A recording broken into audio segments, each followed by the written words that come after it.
Hey, everybody, and welcome back to another one of my podcast production seminars. Today, we're going to be talking about the 3 essential stages of making any podcast. I don't really know how you can go about making a show without hitting all 3 of these. To be fair, I think most fields of entertainment, you kind of have to hit these 3 things, but there's a lot that goes into making a podcast. It can be confusing, complicated, needlessly overly detailed, but I tried to simplify it today by bringing it back to 3 things I don't think you can do. I don't think you can make a podcast without these. So let's just jump right into that. To me, those 3 things are the pre-production, the production, and the post-production. You can't, I guess I'll say this, you can make a podcast without these things. I don't think it'll be a good podcast. So I should probably add a caveat of the 3 stages of making a quality podcast. And that is prep, doing some research, and just going into a recording prepared, feeling confident and comfortable, and knowing what you're going to discuss. But this is kind of how I view it. I view the pre as everything leading up to the recording itself, which is typically a very small part of my day, and then post-production, which is where I spend a lot of time editing. So let's discuss pre-production. What's that like for me? Research, pitching ideas to the hosts, pitching guest ideas for the shows that I work on, and then scheduling it, making that all happen, making everyone get in the same room or the same Zoom together. A lot of my job is the booking and scheduling. I had no idea that was going to be so much of my job, but people are busy. Most of the shows I work on have guests, and a big part of my job is discussing with the hosts who I think would be great on the show, and then emailing the guest or the manager or the agent or the publicist or whoever, the assistant, to see if they're available, coordinating their schedule with the host schedule, with my schedule, and with the studio schedule that we are recording in.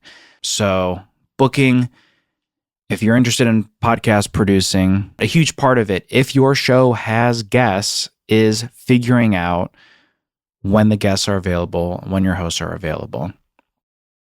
Research, this obviously depends on the show. Some of the shows I work on, the host would prefer to do more of the research, and I'm kind of in the back seat just seeing whatever they need help with, I'm happy to help with. Other shows, I'm pitching the premises of what we're going to discuss for the entire episode. So I'm trying to pair my pitch with what I think fits first with the tone of the show. Second, something I think the host and guest would like. And then third, what the listener would like. Would the listener enjoy that? Just because I think it'd be a fun idea doesn't mean the listener would. Honestly, sometimes some of my favorite episodes are the ones that are a little more polarizing that people really have strong opinions about. So it depends, but that's all part of the research process. Ads and revenue is another part of it. If I'm working with a network or even if I'm independent, does the show have ads? Is there a ads department that we are working with, like sales team, who are helping us get the show money? Is it a subscriber-based paywalled show where people are paying for bonus content? All things that need to be considered, because I feel like it's safe to say most hosts want to get paid for doing a podcast. So part of that is making sure that there are ad spots on the show. And you have to work with people that can help make that happen. That's pre-production. What does production look like? To me, I just view this as the recording of the show. I guess you can make the case that it might be other parts as well.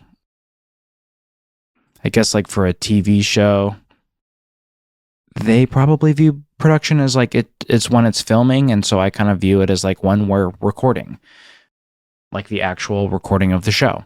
So what does this entail for me? The first thing is, this is where I shift more into engineer brain, and I just want to make sure there are going to be zero issues with the audio. So if we are recording on Zoom, which a lot of shows have been for the last 3 years, I guess, and this is part of pre-production as well, emailing the host to make sure that they can record themselves. Do they have a microphone?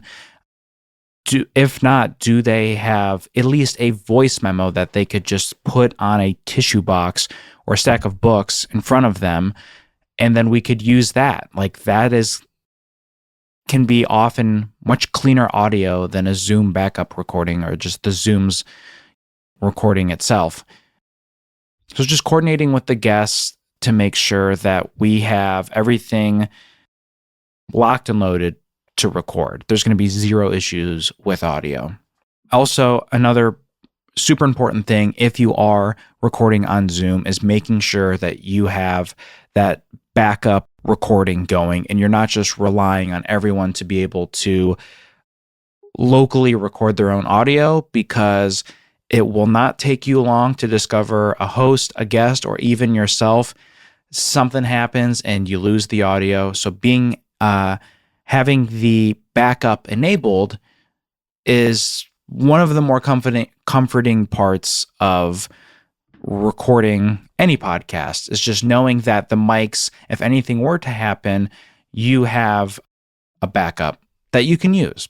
And I have done it dozens and dozens of times since 2020. An important thing to know with the Zoom backup recording is to make sure that you have the multi-track option enabled versus the stereo track. If you're not sure what I'm describing, multi-track means that you are getting an individual file for each participant in the Zoom.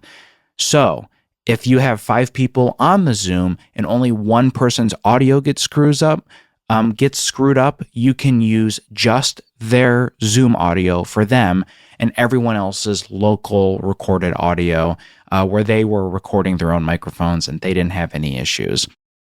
It makes a huge difference, because if one person's audio gets screwed up, you don't have to use everyone's Zoom recording. You can use just their individual one. Most people might know this, but I'm really talking to those who don't, or people might know what multi-track recording is, but didn't know that that's an option on Zoom. So if you're recording on Zoom, please make sure you got that multi-track set up.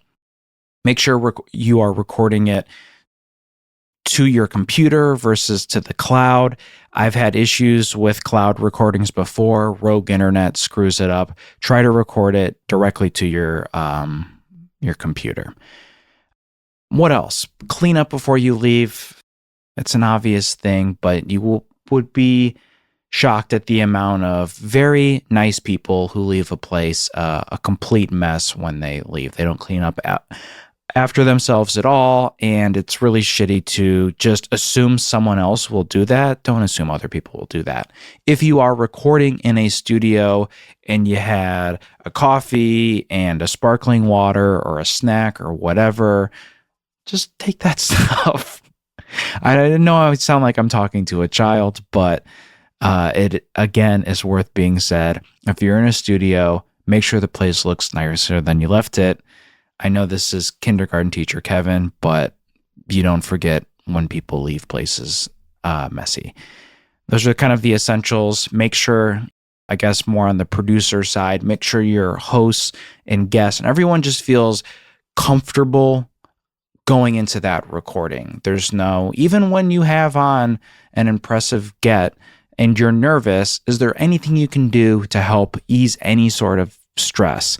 A thing that I like to do is to talk with the guests before and after the recording, so it doesn't just feel like, hey, thanks for doing the show. All right, let's get started. And then we record, and then the episode ends. And then it's, wow, thanks so much. All right, send me that audio. Take care. Have a good weekend. If we are able to chat for a few minutes before and after, I think the guest just opens up a little more in the recording. And also, more importantly, we like all the people that we have on the shows that I produce, and so I want them to have a good time. I like when the vibes are positive and everyone's having fun. So chances are that happens more so when we're talking just a little bit before and after the recording. If that's the thing that you like to do, if your recording is typically 60 minutes, maybe don't put exactly 60 minutes in the calendar if you're working with a studio. Maybe put 75 just so you have a little bit of buffer time so you can chat if needed. Not everyone needs to do that. I just like for the guest not to feel like this was like a business transaction. I want them to feel like they're having a fun time with their friends. That's kind of more network studio specific advice, but it applies to independent shows as well. If you can chat with your guest before and after the recording, I think chances are they're gonna, hopefully you're a charming, charismatic person and they have a fun time chatting with you and want to come back on the show again. So that's kind of how I view production, the actual recording, and let's jump into post. So what does post look like for me? This is everything, obviously, post after the recording. This is primarily editing for me. I spend a lot of my week editing podcasts. I try to listen to not all, I don't have the bandwidth to do this for every show I work on, but for a handful, my heavy hitters, I try to listen to the episode at least twice, sometimes 3 times. And I just would like to add, you can listen to a show 3 times and still not over edit it. Maybe that first pass, you're kind of doing the bigger edits. And then the second one, you're doing a little bit of finessing. And then maybe that third pass of editing, you're just listening to it because it's comforting listening to the show in your DAW, in your audio software, and making very small changes. Maybe that third pass is just you make a total of 3 changes to an hour-long episode. But the nice thing about it is that you can make those 3 changes in your DAW versus listening to it on your podcast app and going, I wish I turned that down a little bit. Or like, man, that theme song is way too quiet here. Like, why didn't I turn this sting up, etc. I like having a final listen through in Pro Tools, the software I use, before exporting. I work on a lot of shows. I can't do that. I don't have the time to do that for every single episode. It would add like 25 hours to my week. But for my big boys, I try to listen at least one more time before exporting it, before publishing the episode, just so I make sure I'm not missing anything. It's kind of a perfectionist, but I really don't like noticing errors or tiny editing flubs when I'm listening to it on the podcast app, because then that's also annoying where I'm like, great, now I got to go back into the session, make the adjustment, re-export this as a different file, and then re-upload the episode with this new audio. And then sometimes that can get screwed up. If you have the chance where you can just do one final listen through in your DAW, I don't know, pour yourself a drink, have a nice time, and enjoy it. It doesn't have to be stressful. The editing is a huge part of post-production. It's probably most of post. For some of the shows I work on, they release videos of their episodes as well. So that is a first pass edits because that audio is locked in place. I can't change the placement of the audio because it's not going to then line up with the video. Makes it pretty challenging. And it adds an entire pass of editing where I'm just dropping markers for then when I do my second pass, then I can move things around. So video is a whole other component that can add hours and hours. But obviously there's a lot of pros to having videos, such as people love seeing the hosts and guests, actually physically seeing them on screen. And I think it helps a lot with social media. I just had a chat with someone today about a new show I'm going to work on, and we were all agreeing that's like, it seems kind of wild to have a show come out in 2023 and not have like some video component to it, even if it's just to promote the episode. Not saying that you have to do it, but as someone who's working on a lot of shows right now, more and more hosts are interested and excited by the idea of adding a video element to their podcast. So just something to keep in mind. This is becoming, I don't want to say the new normal, but because I still want to push that audio, podcasting is audio first. Not every podcast needs to be a video podcast, but I don't know, it's happening a lot. So that adds a lot to my schedule as well, making clips, etc. And then the last thing I try to do that I consider part of post-production is just keeping my stuff organized, archiving my sessions. I use Dropbox, and I have a folder for every show that I work on. And within that folder, there's several subfolders: edits, audio upload, Pro Tools, masters, photos, miscellaneous. I'm trying to keep my Mac as organized as humanly possible so that I am not setting my, future Kevin up for failure. I want to always try to set myself up for success. If I'm not organizing and archiving and switching my files to offline mode, the Kevin in 2 weeks is going to be underwater trying to manage that stuff. And typically I am managing that stuff when I'm stressed, trying to get something done under a deadline. So trying to stay ahead of archiving and staying organized, I'm just, it helps me out a lot. So those are kind of the main things that I do as a podcast producer, hitting those 3 stages: the pre-production, the production, and the post-production. I think most employees, or maybe not even employees, just podcasters in general, they have to hit these 3 things.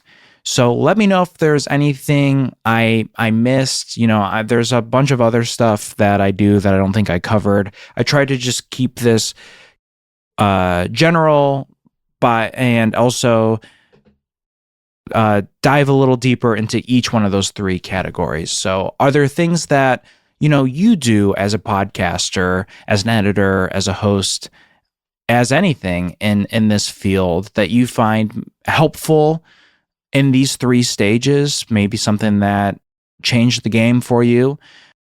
Let me know in the comments. I would love to swap stories and hear what everyone's doing and what's working for you and what's not. So that's this week's seminar. I got one more I'm going to post after this. And thanks so much for watching, everyone. I will chat with you all soon. Take care.